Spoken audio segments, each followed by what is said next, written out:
Welcome to Habit and Hearth, where we talk about daily resets, habits, rituals, and routines.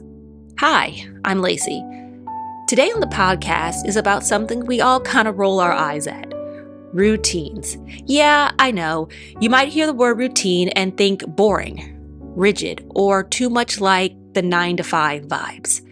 But stick with me, because what if I told you your brain actually craves it?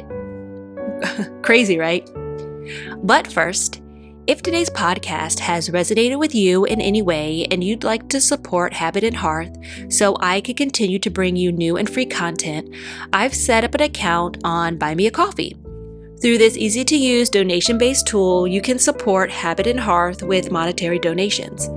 Head over to buymeacoffee.com/LaceyLaverne. I truly appreciate your support. Now, let's get into it. Okay, so let's talk about why your brain is low-key lazy, and that's a good thing. Here's the deal. Your brain burns a lot of energy making decisions, from what should I wear, to what's for dinner, to should I reply to this text, or maybe not. Every choice drains your mental battery. Now enter routine. When something becomes automatic, like your morning coffee ritual, or making your bed, or even the way you wind down at night, it frees up your brain power for bigger stuff. Think of it like a background app or background apps you don't have to manage. So for Gen Zers juggling work, family, or caregiving, and millennials trying to juggle everything, and Gen Z navigating the most overstimulated era of all time, this kind of mental energy conversation is gold. So, decision fatigue is real, and let's not add to it. Have you ever wondered why you're fried by 3 p.m. even if you did nothing major or nothing major ever happened? That's decision fatigue.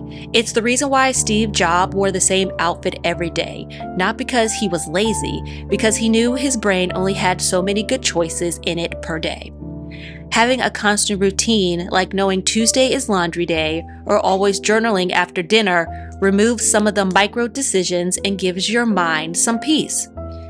This isn't about micromanaging yourself, it's about building in anchors to keep you steady.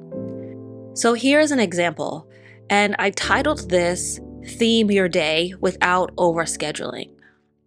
Overplanning leads to burnout, so you should theme your day to help you stay organized and flexible. So here's an example. Monday could be meeting days and admin days. Tuesday could be deep focus days, or Fridays could be fun future planning, like daydreaming, brainstorming, dreaming, vision boarding, things like that. So pretty much you think of your week as playlists and you theme your days. So some days could be chill while other days are more busy. And maybe you're doing more on one day and less on the other. So don't expect yourself to have the same energy every day. Because if you do, you could become burnt out and really stressed and overworked. But if you theme your days and stick to your schedule, you shouldn't be as overwhelmed. Have you ever heard of the word circadian rhythms?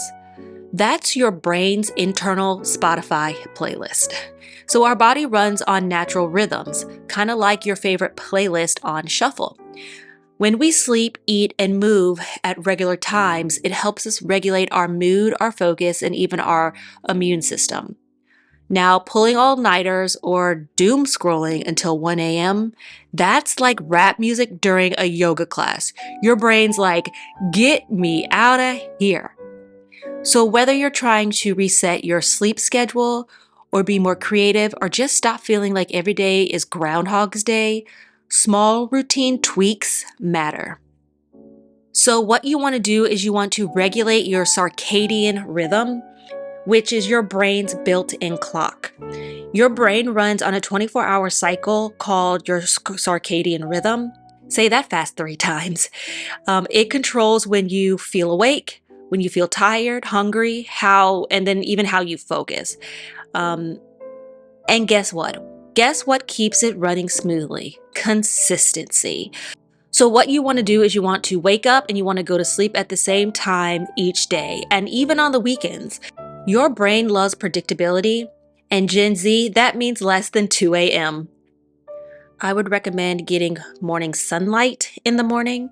So it's always a good idea to step outside within an hour or hour and a half, maybe 2 of waking.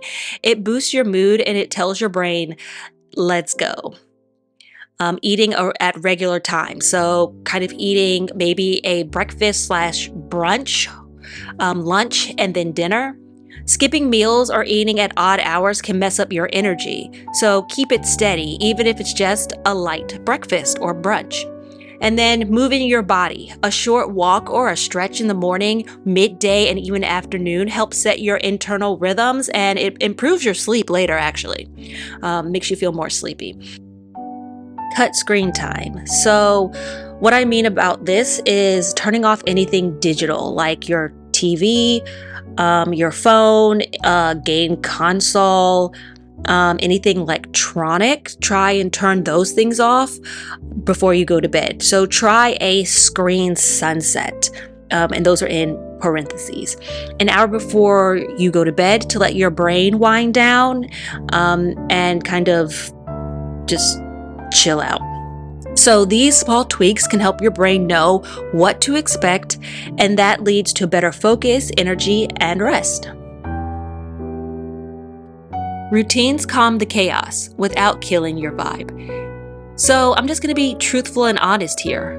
Life is unpredictable, but routines, they give your nervous system something to trust. They tell your brain, hey, we've been here before. We know what to do. For Gen X, this can look like an early morning walk before the kids wake up. For millennials, maybe it's a Sunday morning meal prep ritual. And for Gen Z, it could be cultivating a daily playlist and then lighting a candle or turning on your candle lamp before logging into your remote job. Whatever your life looks like, your routine is your personal algorithm, and it's customized for you. All right, I won't hold you too much longer. Last but not least is start small. Micro routines are still routines, and I absolutely love a micro routine. That's where I have found the most success, and that's where I really started. So let's ditch the pressure of building a full morning routine that includes a 5 a.m. workout, journaling, green juice, and a cold plunge. That's unrealistic. Just pick one. So what I do is I make my bed every single morning. You could do a 5-minute brain dump in the morning, or maybe you want to water your plants every Sunday. Pick something that works for you. One consistent move tells your brain, this is safe, this is predictable, we're good. Routines aren't about being robotic. They're about creating space. Space to think, to breathe, to be. That's it for today's episode. If this hits home, share it with a friend, subscribe, and leave a quick review. It helps me out more than you know. Until next time, keep it steady, keep it soft, and don't forget to give your brain a little grace.